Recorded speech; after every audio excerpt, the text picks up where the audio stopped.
Welcome to the Forex, and here we're looking at the US dollar, and we've got that move up to, well, retesting the 80 there, and we can see that the market's been sold off somewhat close to the 80. So I don't think that that little sell-off is actually being completed. It's quite comfortable for this to be the A wave up through to here, and if this was going to be the B wave, the 50-60% retracement levels in this area through here, mindful of the gap here, but looking just for a three-wave corrective move through here, but still further upside to come through here. The daily situation is still oversold even at this price here, so we're expecting higher ground to come as such. So that means that if that's the case, then the euro is going to be pretty much doing the opposite as well. What you need to sort of keep an eye on through here is that if you get a clear 5 waves down as such, if we get a sort of if you see a 5-wave structure like this coming through to here as such, 1, 2, 3, 4, and 5 waves down here, then you know you're going to get a move back and then another 5 down here. So then that gap would be covered at that point. But that sort of 79.65 sort of area here is a sort of realistically support for 50% retracement level. So this gap would be filled a little bit later on in the piece from up here. So look, basically we're still looking for the A wave, the B wave, and the C wave. The C wave here can be the same length as the A wave here. They normally have equality, but when you're working around larger numbers, they can tend to be skewed somewhat. So we could look at a 60% retrace, 60% of the length of this here tacked on to wherever this low comes in from over here. But as you know, coming into 10, 20, and 30 here in group 1 will be resistance area here as such. So the euro as well, we're looking for the move down through to here, which we've got. We're looking for a bounce off here and then a low here as such. So same as the US dollar, just in reverse here. So it counts reasonably well down through here as an impulse wave. So we're looking for a corrective bounce in here, just like the US dollar.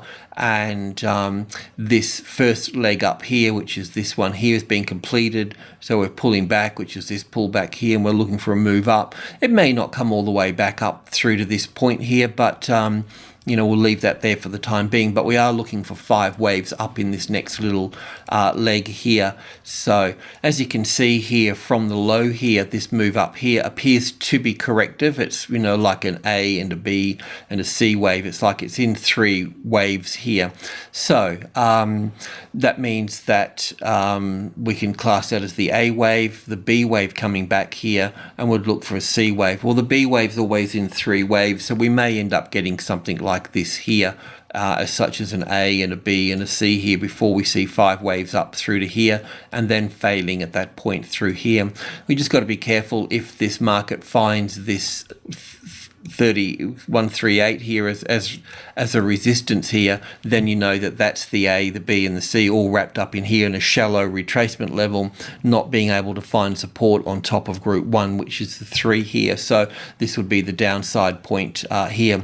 The 1.3772 number is going to be a good support as well. So a trap for young players. So make sure if you're adding to the position on the downside that you've got that as a retested resistance as well. On the daily, this is still overbought up here and is showing bearish signals. The Australian dollar, this is where we left off yesterday. We were up in wave B here, and we were looking for all that to complete, and we're looking for wave C to the downside. So that's pretty much occurred. So if I can just work on the hop here and clean this up here as such. So what we're looking for here is wave C here. Sorry about that, wave C, and we're looking for 5 waves. So as you can see so far, we've got pretty much down for 1 and back for 2 here, down for 3 here, looking back for 4 here, which will pull back 38.2% of the length of this move here, which is probably about right where it is, or maybe a bit high on that one. And then wave C down through here, bring us down to 93.30 sort of area. And then we're looking for the move up from that point there. And, you know, because just go back over what we've been over a little bit, is this move down here is the interesting one because it's in three waves here, an A and a B and a C. So it makes whatever happens after that all corrective across here. And that means that we can look at this being the A wave, the B wave and the C wave to here, and then making new highs above here. That's what we're looking for. So we're looking for that move into here and then that move up through to here.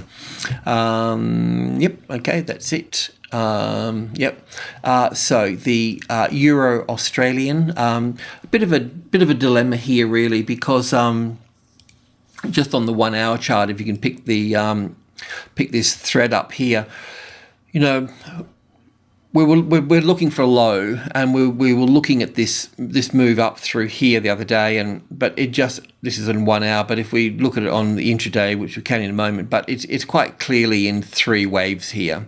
Okay, so it makes it corrective. And then I thought, well, if that's corrective, then we'll make a new low below here. And I was looking for a 5-wave sequence down through here, but I don't have that either down here. So it's more. This is also more like in 3 waves here. Okay, so it's like an A and a B and a C. So in simple terms, this can be the A wave, this can be the B wave, and then we can get a C wave up here.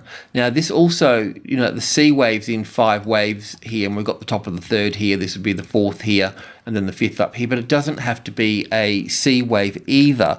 We could actually be looking at a triangle for this 4th wave here, which in that case, we would end up with a 5-wave sequence. So we'd end up with basically 1, 2, 3 here, 4 here, and 5 here, which would be the A wave, the B wave, the C wave, the D wave, and the E wave, and then move down from that point. Okay, so that's the other possibility. So we've got, you know, we've got this triangle situation happening here. That's it, really, you know. If I'm wrong, though, this is where I would be wrong, and then would be into a bullish situation. The situation would be that we actually get 5 waves up here, and it could still be the flat correction that we're talking about. Bit of a hiccup then, but look, still be looking for 5 waves to the upside here, just the same in terms of a move up through to here, the 1, 2, 3, 4, 5. And if we get a 3-wave correction here and then find support on this 148, then you need to go long here, but you need to wait for 3 waves here.